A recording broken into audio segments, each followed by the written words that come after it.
Our journey begins at the heart of Tuscany, in the hilltop city of Orvieto. Soon after, we'll discover the town of Civita di Bagnoregio, a medieval village frozen in time. As we continue, we'll explore the spectacular Renaissance Gardens of Vignanello. After taking in the scenery of the Tuscan countryside, we'll make a brief stop at Pitigliano, a town with a unique history of religious coexistence. Finally, we'll fly over the Tyrrhenian Sea to the famous island of Elba, once the seat of Napoleon's personal empire.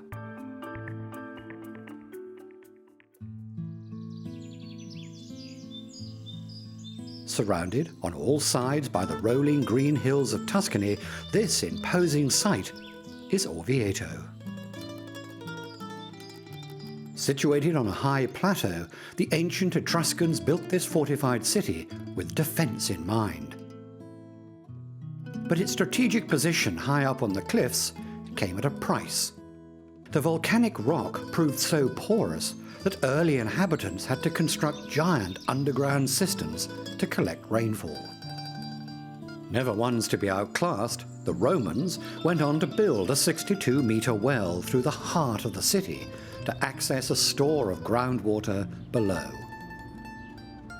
An inscription on the well reads, "What nature has denied was added by the work of man."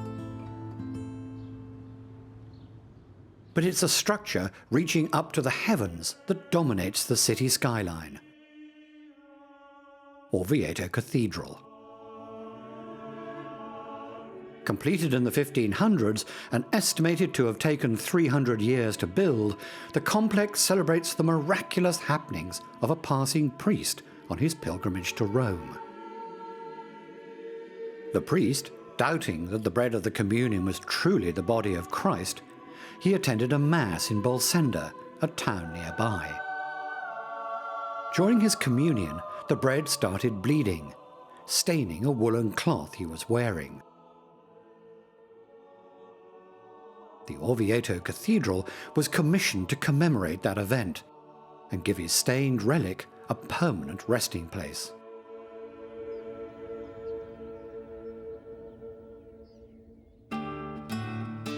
Just 20 kilometers south, we come to the ancient hilltop village of Civita di Bagnoregio. This 2,500-year-old settlement is also built atop a plateau of volcanic stone and was once an important center of the ancient world. However, time and the forces of nature have not been kind to the picturesque village. The sheer cliffs, which serve as the town's foundations, are slowly eroding away, endangering the age-old buildings. Only a single footbridge connects Civita to the rest of the world, and passing through the gates of the city has been likened to entering another dimension. With a permanent population of only 15 residents, many of whom are in their late 80s and 90s, it has recently experienced a revival in tourism, attracting those wishing to experience a world trapped in time.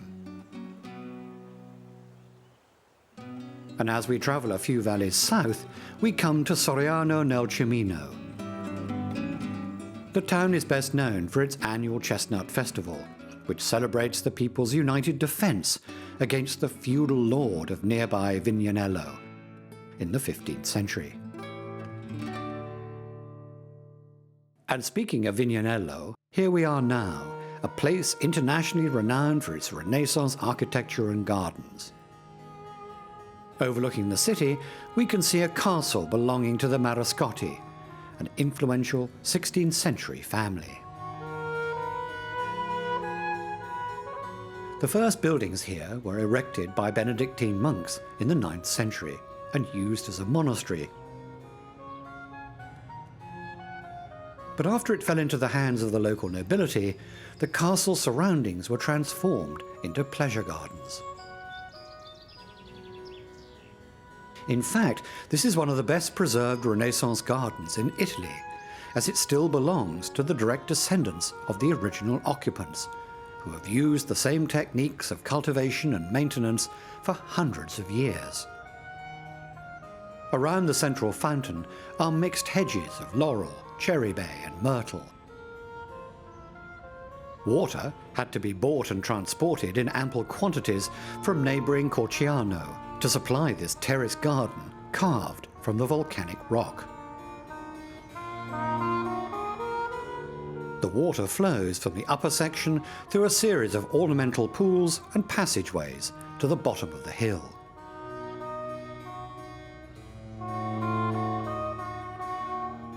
But spectacular villas and gardens aren't unique to Vignanello. A bit further south, we come to Caprarola. And here is the town's unrivaled centerpiece, the Villa Farnese, named after the noble family that established it in 1515. It is one of the finest examples of Renaissance architecture in the world. The structure owes its pentagonal shape to its original design as a fortress. In the years to follow, the building was reworked into a permanent residence where ornament is used sparingly to achieve proportion and harmony. The approach to the villa from the town is through a series of subterranean staircases carved from the volcanic rock beneath the foundations, providing a quick escape in case of a siege. As impressive as the building itself are the gardens, yet another significant example of the unique Italian Renaissance style. The architect, Vignola, chose to hide the main section inside a wood of chestnut trees, so guests could discover the gardens as they went on walks. One of the many discoveries to be made is this casino, designed as an outdoor area for guests to eat and converse with their hosts. And underneath, water flows downhill, trickling through a series of fountains depicting classical myths and creatures. Italian gardens strive to harmonize human ingenuity with the beauty of nature, and the landscapes of Tuscany gave the architects plenty of inspiration to work with. Also attributed to Vignola are the villa and gardens of nearby Bagnaia. The land here was originally bought by a cardinal and populated with game animals, as hunting was a popular diversion among clergy at the time. Then, in the mid-1500s, Vignola transformed the landscape, working with a theme of man's ability to tame and live in harmony with nature. Unlike other estates of the time, the houses were small and unimposing, so the owners wouldn't be criticized for leading a lavish lifestyle. A wide variety of water features, uniting aesthetics and mechanical perfection, display the engineering skills of the architect. Some hidden fountains even showered unfortunate guests who inadvertently triggered the mechanisms. Indeed, water played a central role in these gardens, as did classical mythology, something the cardinals of the time seemed to be even more acquainted with than theology. Many of the statues in the fountains are made of the surrounding volcanic rock, which darkens when wet, a deliberate aesthetic choice. As we move west toward the sea, we come to Montefiascone. Situated beside Lake Bolsena, the city's highest point was once the site of a grand papal residence. Now a ruin, it provided safe haven to a number of popes whose elections were opposed by the people of Rome in the 13th and 14th centuries.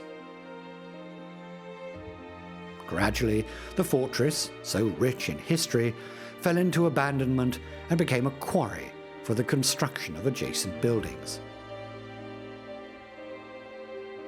And on the western side of Lake Bolsena, we come to Valentano.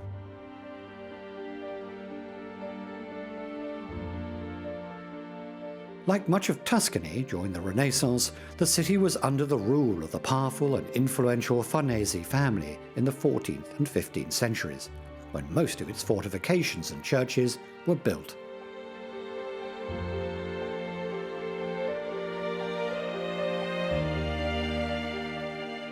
As we make our way ever westward toward the ocean, we come to Pitigliano.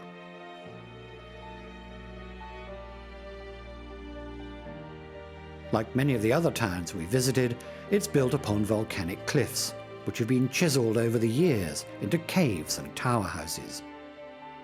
But what makes Pitigliano stand out is its notable Jewish history, for which it has come to be known as Italy's Little Jerusalem. When the Papal State set stringent and oppressive laws against Jews in the 15th century, the Hebrew population of Italy appealed to independent duchies for refuge. The aristocratic Orsini family, in charge of Pitigliano, welcomed the refugees with open arms, and the new population soon established itself. An extraordinary friendship thrived between the Christians and Jews. So strong was their unity that the local Jewish contingent were defended by the city's residents against angry Christian mobs during the Napoleonic Wars, and also during the anti-Semitic fervour of World War II. Sadly, the Jewish presence is now mostly historical.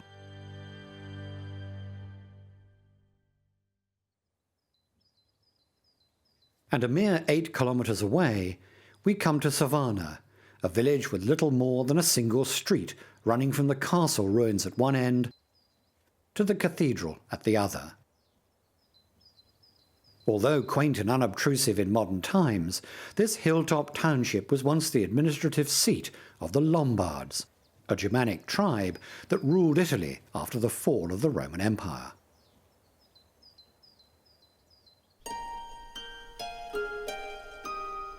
Beneath dramatic skies, we spot Monte Marano in the distance. An ancient city still enclosed within its 15th century walls. The coastline draws ever closer.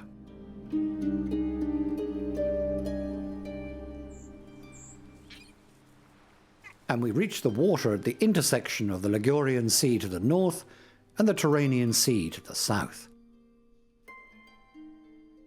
And here we find the charming fishing village of Talamone, looking out over the Silver Coast. The settlement is named after the Greek hero Telamon, uncle of Achilles, who is said to have sailed here from the southern coast of Italy.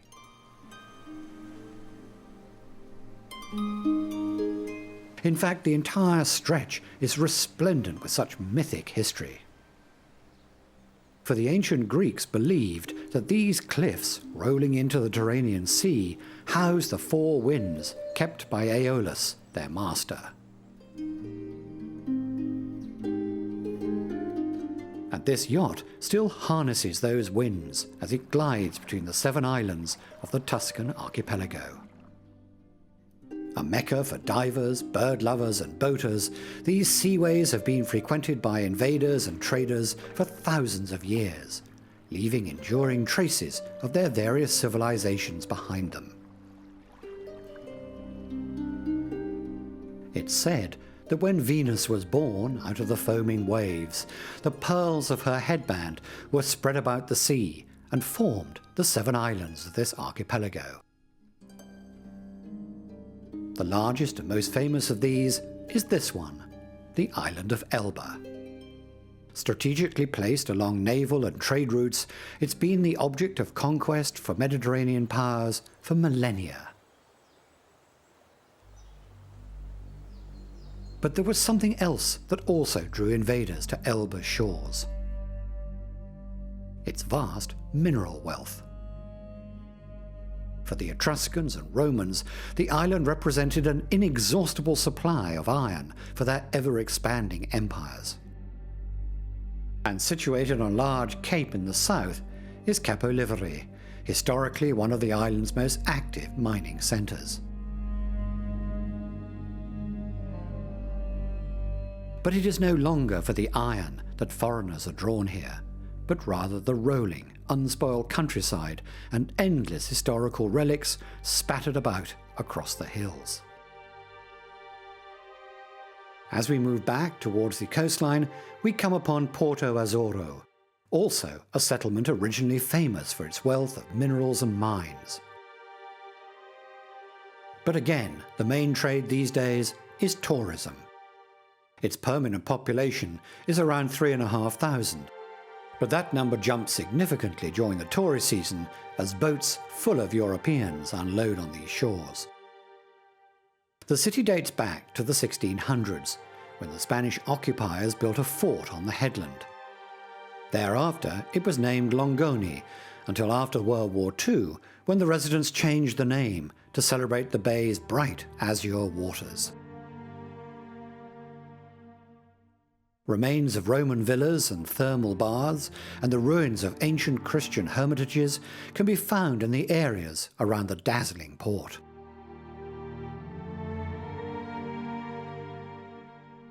Across from Elba's mountainous interior, on the island's northern shore, is Bagnaia, renowned for the beauty of its beach.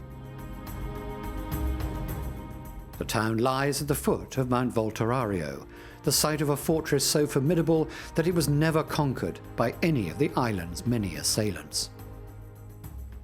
It's said that the mountaintop fortress is haunted with the ghosts of the many fallen combatants who fought for the town, and that their voices can still be heard echoing off the hillsides. Perhaps that's why most visitors stick to the bay. But if the ghosts of the past are too harrowing, one can always catch the water taxi further round the coast, to what is perhaps Elba's most famous city, Portoferraio. As part of Napoleon's conditions of surrender in 1814, he was made the official emperor of Elba and given full reign over the island with a contingent of 1,000 men. He chose this city as his seat of power for his brief 10-month rule. Upon his arrival, he plunged into action, installing drains, reforming the legal and education systems, modernizing agriculture, and building a road network that remains in place today. But still, this little empire wasn't enough for Napoleon, and in the early months of 1815, he began a new campaign that would end with his ultimate defeat at Waterloo.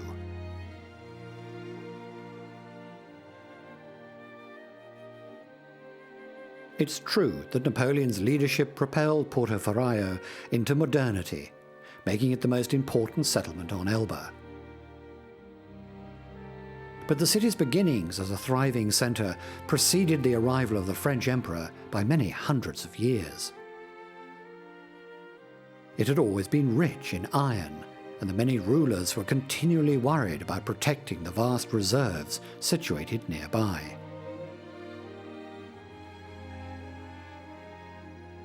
This fort, built on the highest hill, was constructed in the mid-16th century by the Medici family to guard against the dreaded Barbary pirates that patrolled the region for easy pickings. The city was, without doubt, the best fortified on Elba.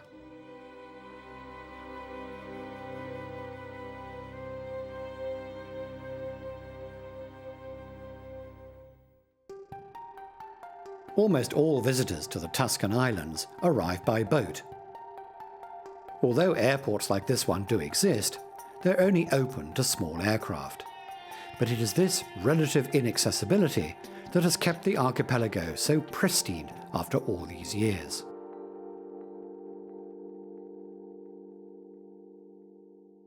Each of the 7 islands is prized for their unique climate, wildlife, and history.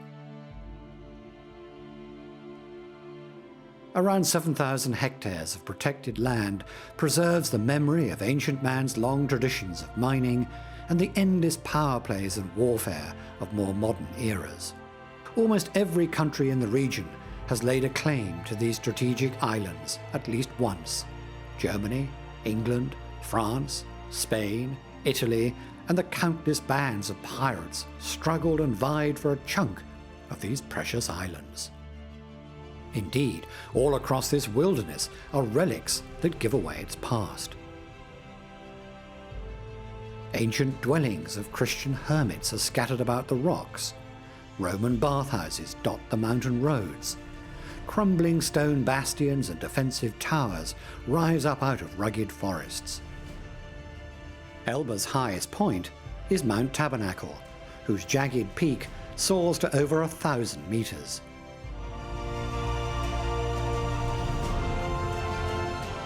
And following one of the mountain spurs takes us to the small hilltop village of Poggio, overlooking the sea.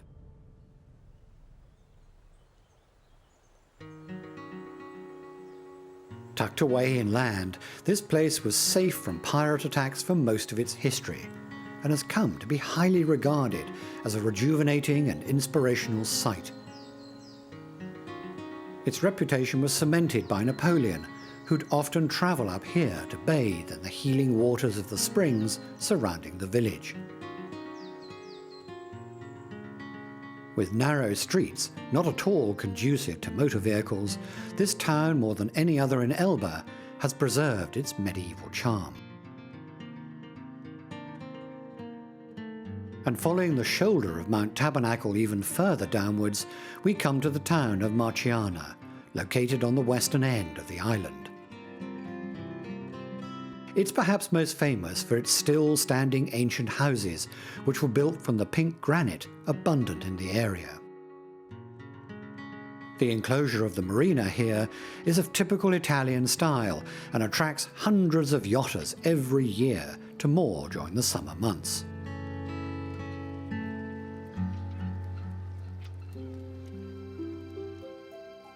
And the next bay to the west is the Gulf of Procchio. The area was important in Elba's past as a manufacturing centre, which processed the iron and copper mined in other regions. Although lacking a marina, this bay is also popular with tourists, not least because of its beautiful pebble beaches. And at the head of one of the Gulf's most beautiful stretches of shoreline stands the Hotel del Golfo, surrounded by blue waters on one side and lush pine forest on the other. It has its own private beach with a pier for mooring small boats, as well as a large saltwater swimming pool. It is said that in the distant mythical past, the small pebbles of the beach were all white, but when the Argonauts stopped here on their quest to find the golden fleece, the sweat from their bodies stained the stone grey and blue, the colour they are today. In fact, the entire northern coast of Elba is replete with white sandy bays, and it is with a little reluctance that we head off the island and back toward the mainland. This stretch of water has been a bustling shipping lane for thousands of years, with goods heading back and forth between the mainland and the Tuscan islands.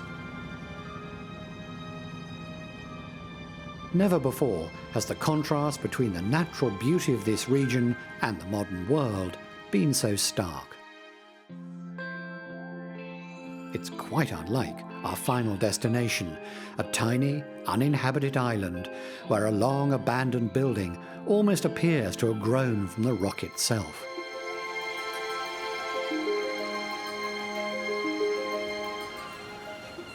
The ancient tower, built by the Kingdom of Pisa hundreds of years ago on this limestone cliff, pays testament to the many forces that have shaped the rich and diverse history of Tuscany, making this mysterious island a perfect place to end this journey.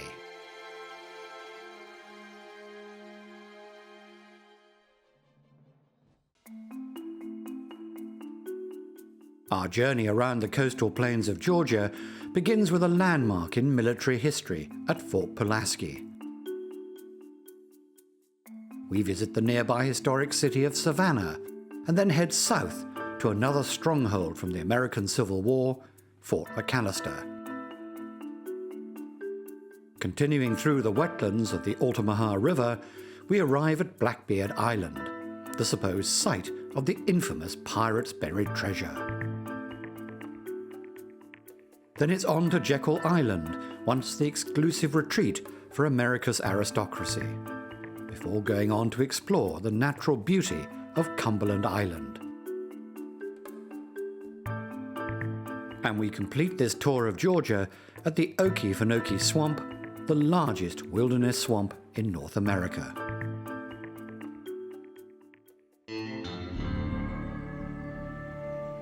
Here on the ragged Georgia coastline, we find the mouth of the River Savannah and Cockspur Island, the site of a key turning point in US military history. This is Fort Pulaski, built in the early 19th century as a measure to protect the shoreline from enemy invasion.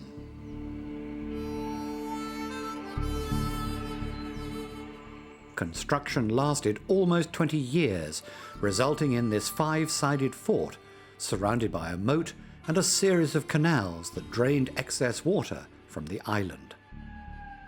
Made entirely of brick, Pulaski's 3-metre-thick walls were considered invincible.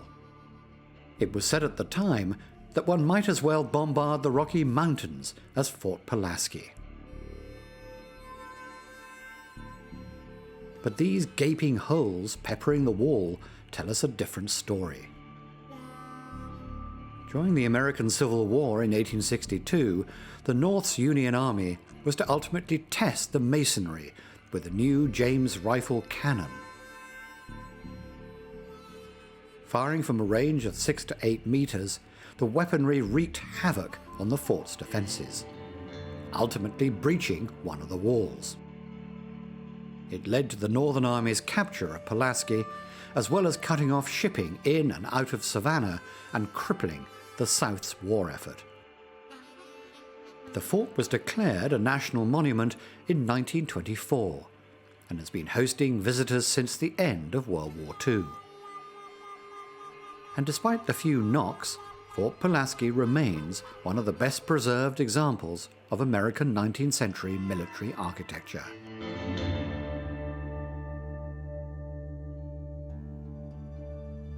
Following the Savannah River upstream, we pass over this thin stretch of marshy land called Long Island, one of several located in the mouth of this waterway, which forms the border between Georgia and the neighboring state of South Carolina. One of the vast number of these interconnecting waterways is Wilmington River. And it's here, situated on a cliff, we find Bonaventure Cemetery, a classic Southern Gothic setting that's long captured the imagination of writers and artists. It represents the more romanticized view of death that arose in the Victorian era, when cemeteries became more lush and vibrant. But such a Gothic setting wouldn't be complete without its hauntings. As generations of locals passed down stories of ghostly goings-on, Bonaventure's folklore grew in notoriety. The cemetery also provided the backdrop for the novel Midnight in the Garden of Good and Evil, and later in Clint Eastwood's film adaptation. The cemetery guided tours bills Bonaventure as the place where death and beauty meet. In contrast is the busy port of Savannah, one of the most active shipping centers in the US since the 19th century, when carriers began sending cotton, silk and indigo across the Atlantic. It is the fourth busiest container terminal in the country. In addition to commerce, the port is also an important part of Savannah's thriving leisure industry, with several luxurious resort hotels and riverboat tours of the harbour. Tourists can relive a bygone era aboard the Georgia Queen riverboat, which cruises upstream past the Talmadge Memorial Bridge, linking the city of Savannah to Hutchinson Island on the left.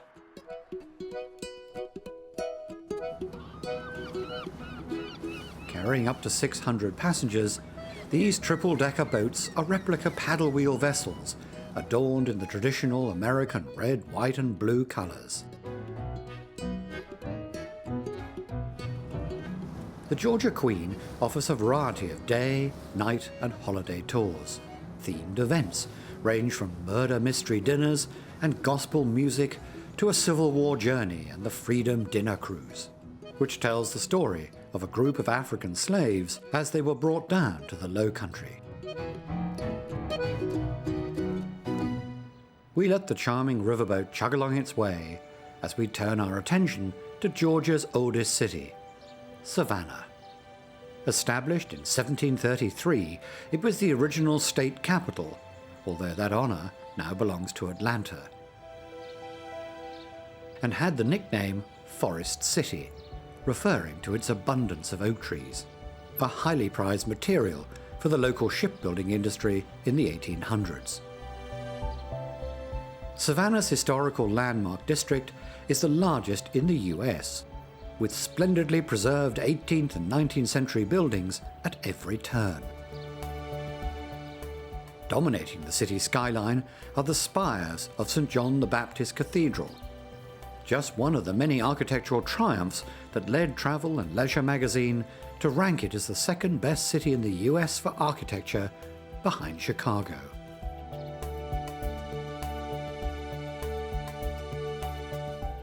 The central attraction for visitors to Savannah is its riverfront. Popular for street entertainment, the actual area is some 13 meters below the city, that sat high on a cliff. Numerous festivals are held each month, making it a constant source of celebration that brings together 19th century charm and modern tourist fare. The riverfront is also home to the distinctive Savannah City Hall, a Renaissance Revival-style building that first opened its doors in 1906. Originally clad in copper, its dome now gleams in the sun after a recent 23-carat gold leaf makeover. At the southern end of the historic district is Forsyth Park. This Parisian-style fountain is a nod to the French influence of the city planners. A green space that would be a centre of beauty and hospitality as residential areas radiated out from it. This park may have seen changes over its 150 years, but its original vision is as true now as ever it was. We bid farewell to Savannah and head towards the marshlands of the Okefenokee River. The freshwater waterways in this river system are known as blackwater streams due to their dark, tea-coloured water. As vegetation in the surrounding swamp decays, natural chemicals called tannins leach into the water, giving the Okefenokee a distinctive tint. Along its banks is a dense wooded area that's part of a 7-square-kilometre historic park. Nestling among the giant oaks and salt marshes is what was once a key stronghold for the Confederate Army during the American Civil War. Fort McAllister was noted for withstanding wave after wave of attacks from the Union Navy. The park attracts campers and history buffs alike, who come to view the impressive array of Civil War-era remnants. McAllister is regarded as one of the best preserved earthwork forts of the Confederacy. Though it never fell to a naval assault, it did finally succumb to an attack from land. The grounds were once owned by Henry Ford, of motorcar fame, who established the park as an historic site in the 1930s. Eventually, the state took over and continued the work of restoring Fort McAllister to its Civil War days. Heading south and back towards Georgia's coastal plains of mudbanks and tidal marshes, we arrive at the small fishing post of Valona. Following the devastation of the Civil War, the local economy was driven by commercial fishing and oyster harvesting. And by the turn of the 20th century, the industry had largely turned to shrimping. Today, however, cheaper South American imports means fewer shrimp boats docked at Valona, with many now harvesting blue crabs and whelks. Across the bay, looking out to sea, is an island holding a legendary secret. It's rumoured to be the location of Blackbeard the pirate's buried treasure. The island was named after the notorious 18th century English outlaw, whose real name was Edward Teach. And although his fortune has never been discovered here, there is, however, a wealth of migratory birds and native wildlife, such as the bald eagle and the sea turtle. Blackbeard Island was originally bought by the US Navy in 1800 as a source of oak trees for shipbuilding. It first came under preservation in 1924 to protect it as a breeding ground for wildlife. Its 22 square kilometres cover a diversity of habitats, from sandy beaches and maritime forests to fresh and saltwater marshes.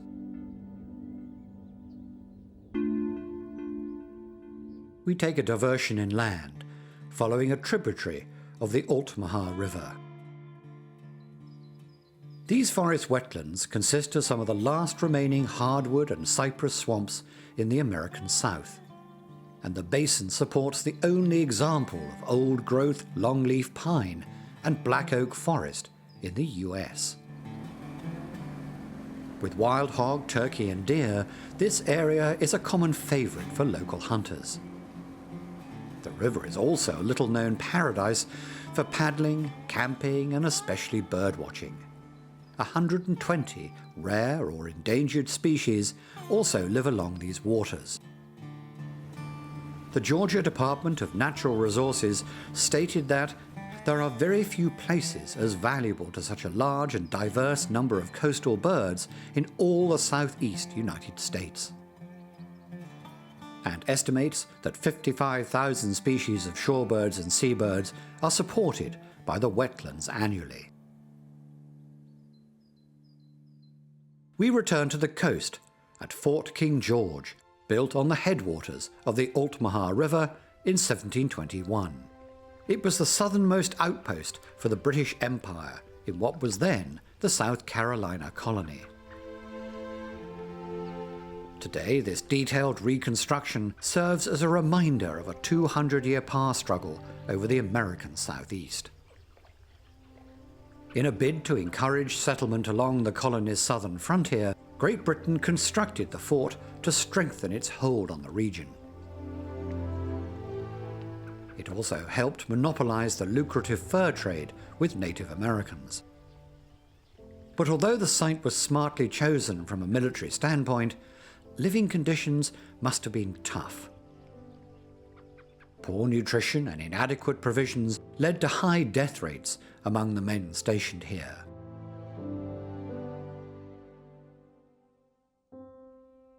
Much of what we see today was rebuilt in 1988, but there are also the brick remains of two 19th century sawmills, offering rare examples of early colonial industry.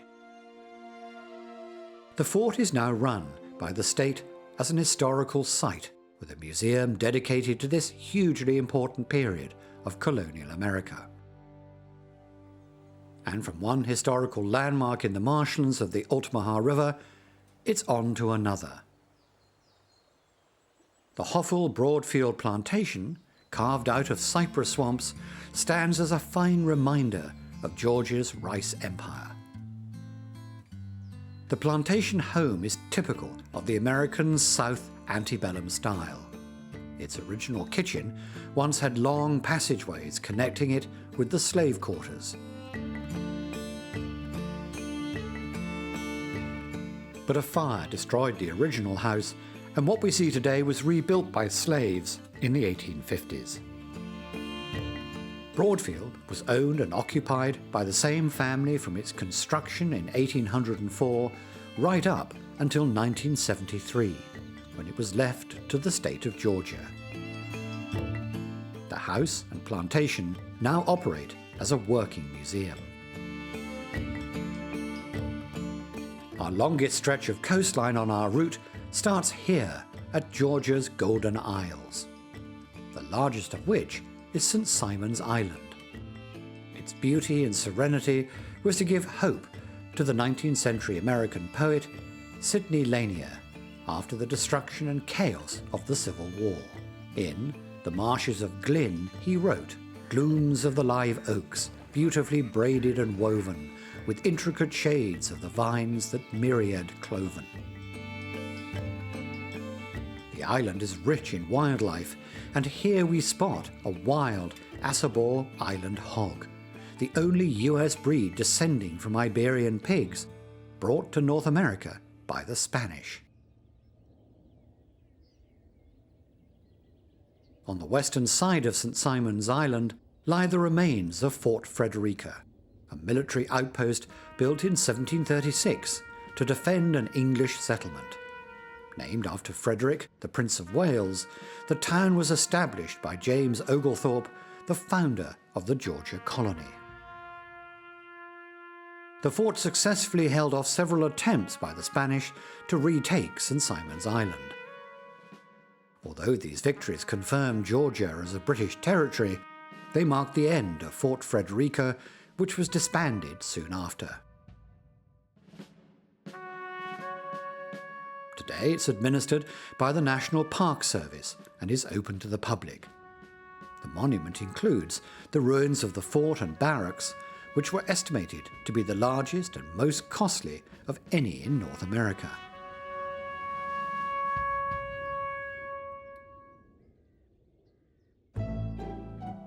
Jekyll Island is the smallest of Georgia's so-called barrier islands, and it was once an exclusive winter retreat for America's aristocracy. At the turn of the 20th century, tycoons and socialites flocked here from all over the country and would converge on this elite Queen Anne-style club built in 1888. With its towers and verandas, the Jekyll Island Club Hotel still offers the same elegance, amenities and privileges to the wealthy elite of today. But the early members also constructed cottages as their own winter homes nearby, like Sans Souci, built in 1896 by the banker J.P. Morgan. William Rockefeller's restored Indian Mound Cottage and E.V. Macy's Moss Cottage are among the numerous sites that make up the island's historic district. A quick hop across the bay of St. Andrews Sound and we arrive at Cumberland Island. Once largely owned by the rich and powerful Carnegie family, it's actually two islands connected by winding marshland. Once on the island proper, we come to a set of buildings simply known as the settlement. It was originally established for African American workers. And set apart is this charming red-roofed Baptist church, built in 1937 by the former plantation slaves. It was famously the setting for John F. Kennedy Jr.'s wedding to Carolyn Bessette in 1996. But fate was to take a terrible turn when tragically the couple died in a plane crash only 3 years later.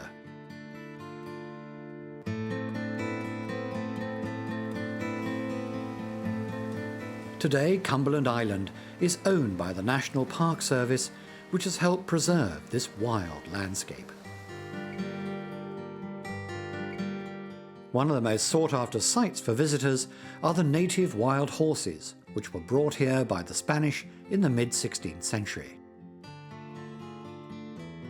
With residents like these, you can understand why the US Travel Channel named these shores America's most beautiful wilderness beach.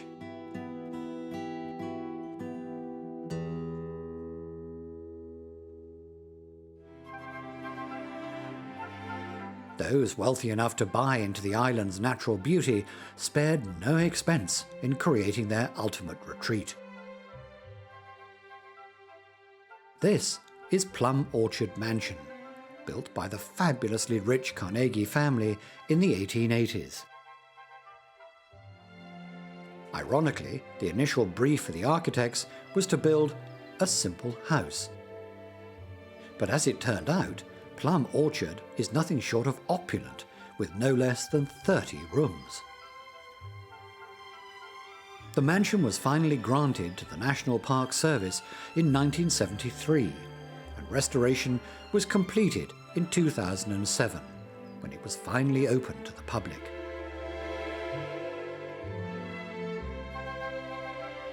However, tours are available only 2 days a month, since visits to the entire island are restricted to 300 people per day.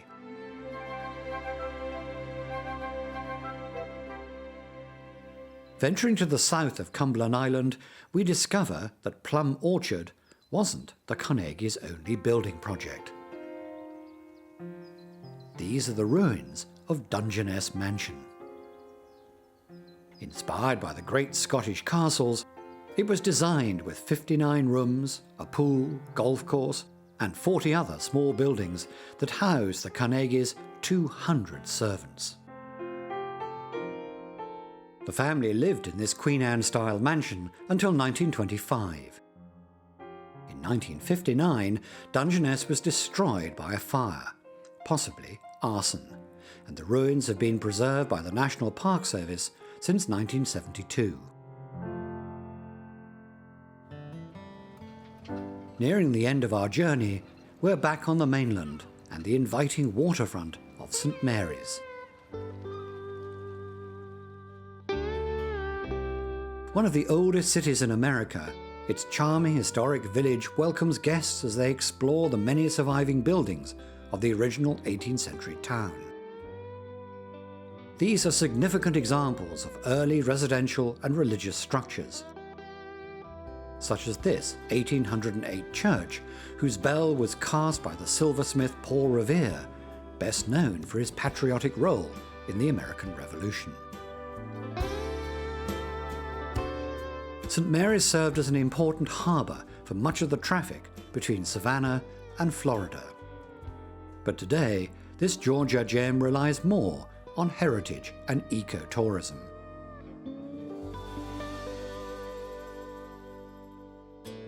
This last stop on our journey brings us inland to the Okefenokee swamp on the border between Georgia and Florida.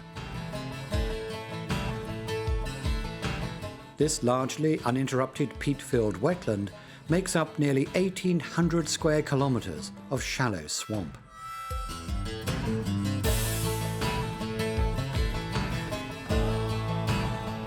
The island is protected by the Okefenokee National Wildlife Refuge, who maintain the 200 kilometres of paddle and motorboat water trails.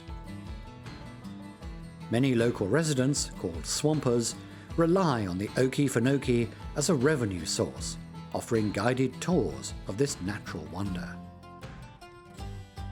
And with our last look at this extraordinary landscape, it's perhaps time to consider the title of the official state song, famously covered by Ray Charles, Georgia on My Mind. A truly evocative title and a great place to end this journey.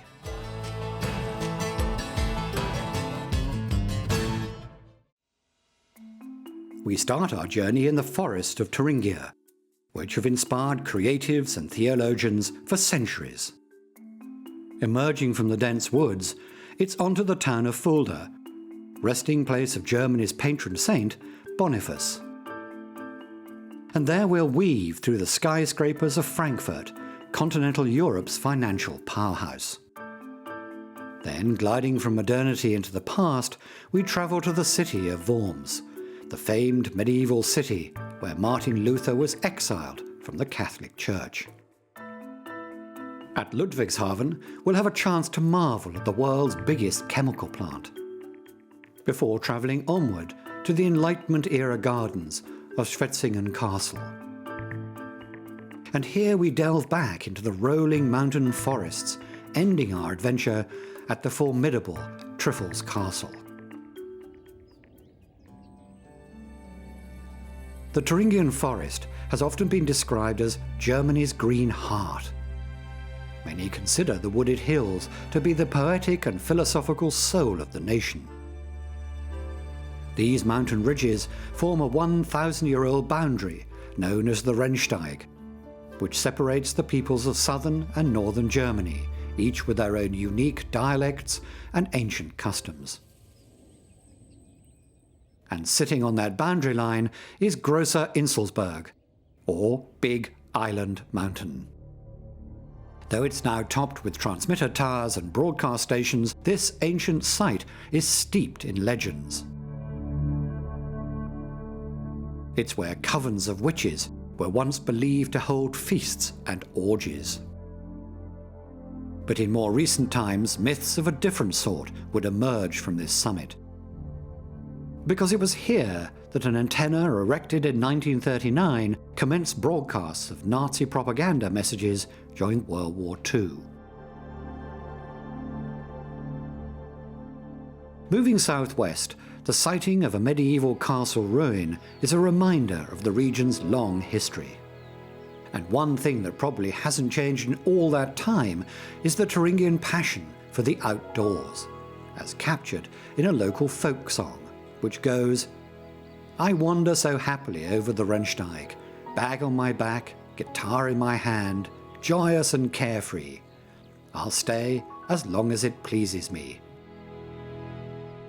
Crossing over into the neighbouring state of Hesse, we arrive at Fulda. Nestled between two mountain ranges, this town had the misfortune of lying exactly where it was presumed that any ground invasion route would occur between NATO and Soviet forces during the Cold War. Its situation here on the old east-west border meant a massive military presence on either side. But today Fulda is considered more for its religious history, the centre of which is its cathedral. In 754, when Boniface, the patron saint of Germany, was murdered along with his 54 followers, his remains were brought to Fulda. He was eventually buried in the cathedral, making it an important Catholic site for pilgrimage.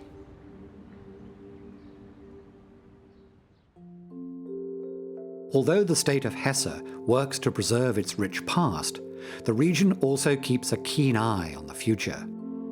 It leads Germany in wind energy production, with over 20,000 turbines scattered across the countryside.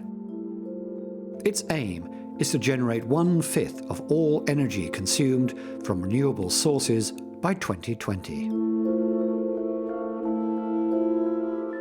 And one of the main consumers of all this renewable energy are Hesse's farmers, the caretakers of these vast swathes of agricultural land.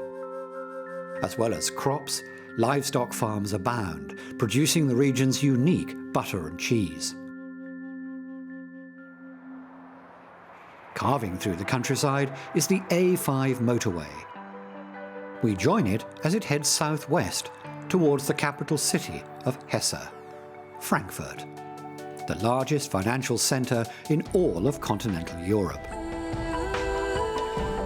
Its full title, Frankfurt am Main, has earned it the nickname Manhattan because of its American-style skyline.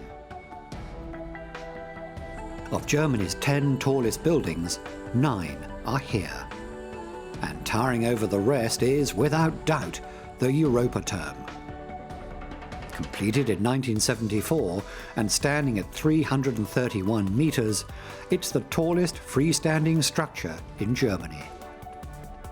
It took 5 years to complete, and the 6-ton antenna was set in position by a helicopter. Frankfurt serves as the seat of both the European Central and the German federal banks. Indeed, this city of 600,000 is known for far more than being the namesake of a popular bread and sausage snack.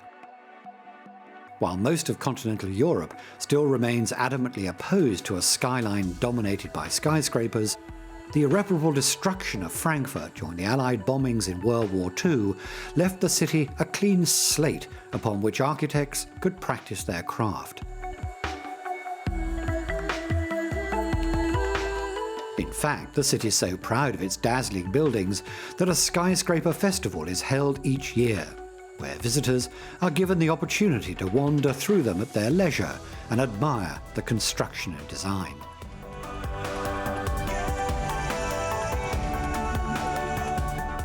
And one of the few structures in Germany with its own postal code is the Messeturm, or as locals prefer to call it, Bleistift, meaning the pencil. This 63-story skyscraper is the second tallest habitable building in Germany. Upon its completion in 1991, it set the world record for the longest continuous concrete pour. 90 trucks poured concrete for 78 hours into the 6-meter deep foundation. And at the heart of this bustling city is Frankfurt Central Station, which sees over 1,100 trains and 350,000 passengers come and go every day. But the city's transport industry goes way beyond its railway station. This plane crossing the skyline is headed for Frankfurt International Airport, the busiest in Germany and third busiest in Europe. It came to prominence as a key airbase in the 1940s, and it was from here that the first bombers took off during the Nazi invasion of France. Though by the end of the war, the runway and fuel depots were completely destroyed by Allied airstrikes, the complex was made fully operational once again during the subsequent US occupation. Today, Frankfurt Airport sees around 1,400 flights each day and is the primary hub for Lufthansa, Europe's biggest airline.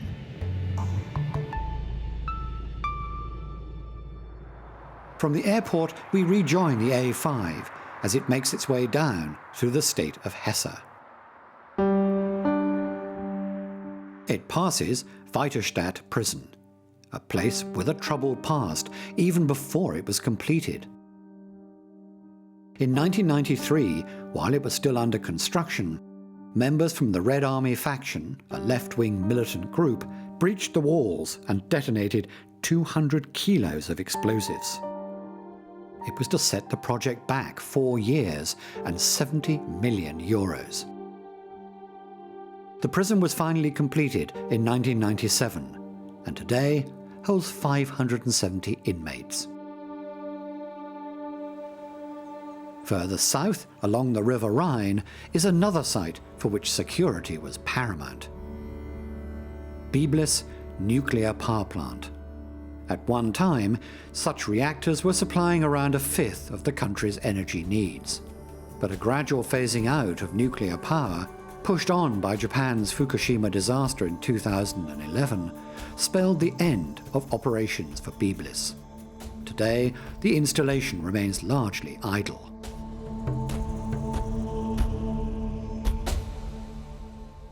As we continue following the river, we cross into the federal state of Rhineland-Palatinate and the city of Worms. An ancient settlement with Celtic origins, it is now most known for its infamous Edict of Worms. The Edict of 1521, denouncing the monk Martin Luther, a heretic, was issued here at Worms Cathedral. In this very building, Luther stood defiant before Charles V, Emperor of the Holy Roman Empire, and refused to recant his beliefs that questioned the Church's authority. Perhaps the assembly felt especially slighted, as it was in this very city, seat of the Holy Roman Empire in Germany, where Luther had dared to translate the Bible from Latin. Despite his excommunication, the Protestant Reformation had already gained momentum. And only 5 years after the edict, the very first English translation of the New Testament was printed here in Worms.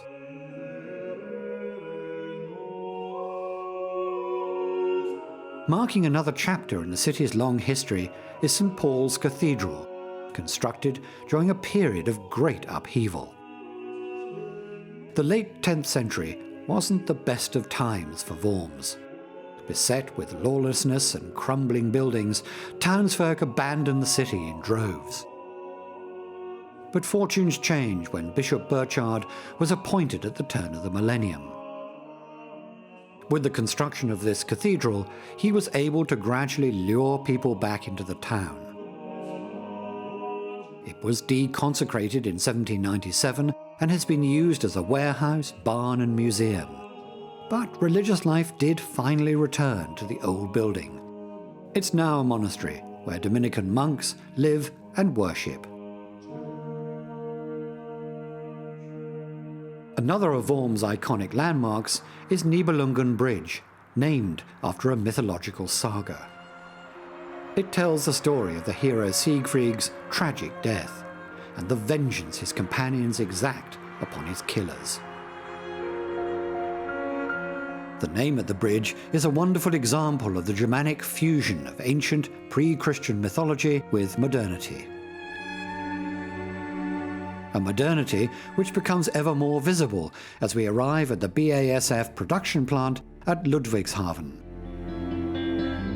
What's now the largest chemical company in the world, employing over 33,000 people, emerged from humble beginnings back in 1865. It started as a small warehouse where Friedrich Engelhorn produced and sold bottled gas for lighting bars and workshops. Over the next 100 years, the company gradually expanded into new territories and bought up more and more land until the outbreak of World War II. The massive demand of the war effort for chemicals of all sorts propelled the company to new heights from which it has never fallen.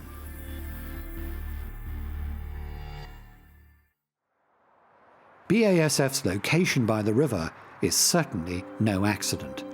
The Rhine serves as an important corridor of commerce and transportation for Europe.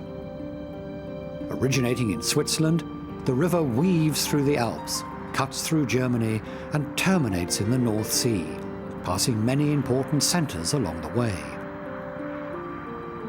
Cargo-carrying barges like this one are constantly moving up and down the rivers 1,320 kilometres.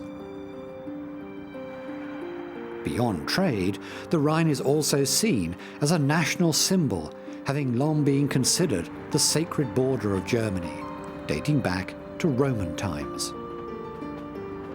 It was a belief held even during World War II. When the Allies finally crossed the Rhine, the war was deemed all but lost.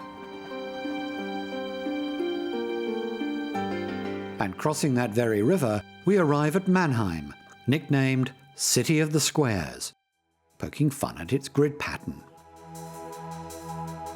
But those straight roads no doubt inspired the idea of bicycles. The now ubiquitous machine was invented here in 1816 as an alternative to the horse. Beyond its reputation for innovation, Mannheim was also a significant port and manufacturing centre during the Industrial Revolution. This boom in industry necessitated the construction of this massive marshalling yard to deal with the goods arriving and departing by train. Along with much of Germany's rail system, it was devastated in the war, and what wasn't destroyed was sent to the Soviet Union as reparations. However, despite these setbacks, the Mannheim marshalling yard was able to reorganize and rebuild, and is now amongst the largest and most successful in Europe. As we follow the Rhine further south, we come to Heidelberg, renowned as one of Germany's great university towns, and as a magnet for travellers. The Church of the Holy Spirit is a site that lures them in. Part of Heidelberg's appeal is that it's one of the few German cities that went virtually unscathed during the Second World War, and so much of its architecture is original. However, unlike the rest of the town, the 12th century Heidelberg castle has had an extremely violent and tumultuous history. As Victor Hugo put it, "What times it has been through. 500 years it has been victim to everything that has shaken Europe." Countless battles, raging fires, even 2 devastating lightning strikes took their toll on the castle, and by the 18th century it was a derelict ruin. But ironically, it was this romantic reminder of the nation's heritage that inspired successive generations to rebuild parts of the original structure. Today, Heidelberg Castle stands as one of the finest examples of Renaissance architecture north of the Alps. It overlooks another great achievement in building design.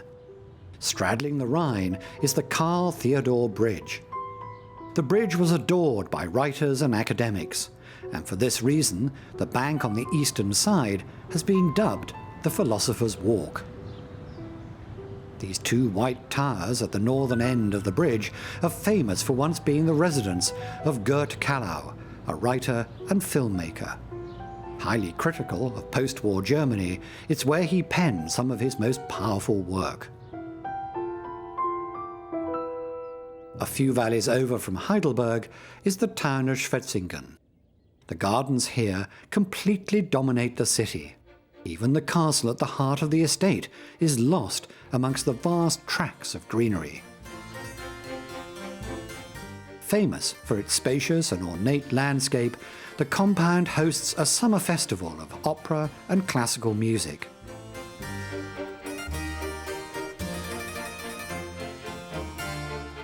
In the 18th century, the English landscape design began replacing the formal style. The Schwetzingen Gardens were created right at the juncture of those 2 aesthetics.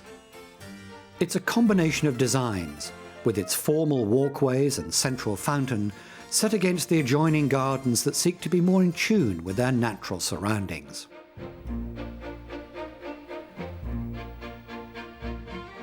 The Schwetzingen Castle itself was built in the 17th century and stands at the far end of the central garden walkway. This mosque is the earliest of its style in Germany. Built at a time when Turkish-style architecture had become fashionable, it was never intended as a place of prayer, but built as a work of beauty.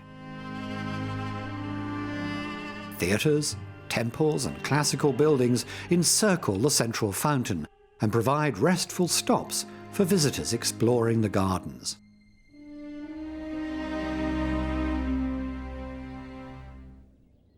Just south of Schwetzingen, we come to another vast swathe of cleared land. This time not for a garden, but for the Hockenheimring racetrack. It is aptly situated along the Bertha Benz Memorial Route, a stretch of road dedicated to the first long-distance journey made by automobile back in the 1880s, as a way to market Mercedes-Benz cars. And as we yet again hop from present back to past, we come to the historical town of Speyer. Strategically located on the Rhine, meticulously crafted golden artifacts have been discovered here, suggesting advanced settlements dating back to 1500 BC. Officially established as a city by the Romans, it is one of the country's oldest. Speyer Cathedral's setting in the heart of the city is a reminder of the important role it once played within the Holy Roman Empire. It also served as a final resting place for German emperors spanning 300 years.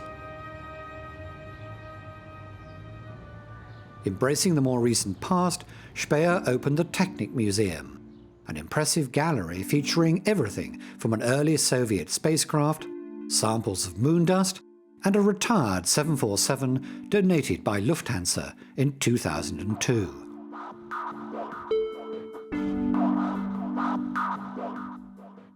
And just outside Speyer, along the Rhine, is the Daimler Global Logistics Center. It might not sound too exciting, but if you run into car trouble on the Autobahn, you'd be happy to break down here, because this is the largest warehouse for vehicle parts in the world. It's actually situated on a man-made island, created in the 1800s as part of a river straightening project.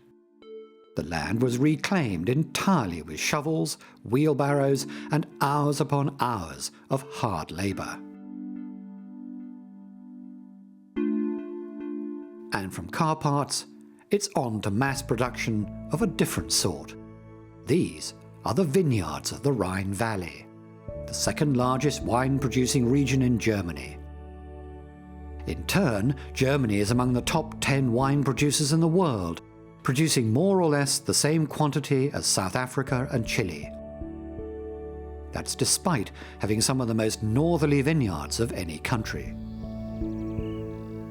Being so close to the French border, the climate here is relatively warm, sunny and dry, enabling the production of a wide variety of styles of both red and white wines. The many wineries and settlements that dot the Rhine Valley are part of a tradition that goes back 2,000 years, when the Romans first introduced vines to the area. An ideal place for growing grapes, since they were sheltered by these densely forested hills. They lead us into one of the biggest wooded ranges in Europe, the Palatinate Forest extending far into neighbouring France. Covering over 1,700 square kilometres, the UNESCO-designated Biosphere Reserve presents a magical escape for visitors. But this ruin, perched on a hill, suggests a different story from times past. Flanking the Rhine Valley, Maddenberg Castle had remained intact for hundreds of years until it was destroyed for the first time in 1525. Subsequently, for over a century, the fortress suffered battle after battle until it was totally decimated by French troops during the Reunion War at the end of the 17th century. Maddenberg was never rebuilt, and today the ruins stand as part of the rich history of this region. But only a few hills over is a fortress in slightly better shape, and our last stop in this journey. Trifels Castle. Built of distinctive red sandstone, it was said in the 13th century that he who holds the Trifels holds the empire. It is also where England's king, Richard I, was imprisoned and ransomed after being captured by Duke Leopold on his way home from the Crusades. The castle's importance dwindled in more recent times, and surrounding locals pillaged much of the stone for their own use in the town. But soon the building came under protection, and it was restored for future generations to behold, becoming a symbol of how generation after generation can protect the legacy of their culture. A fine place to end this journey.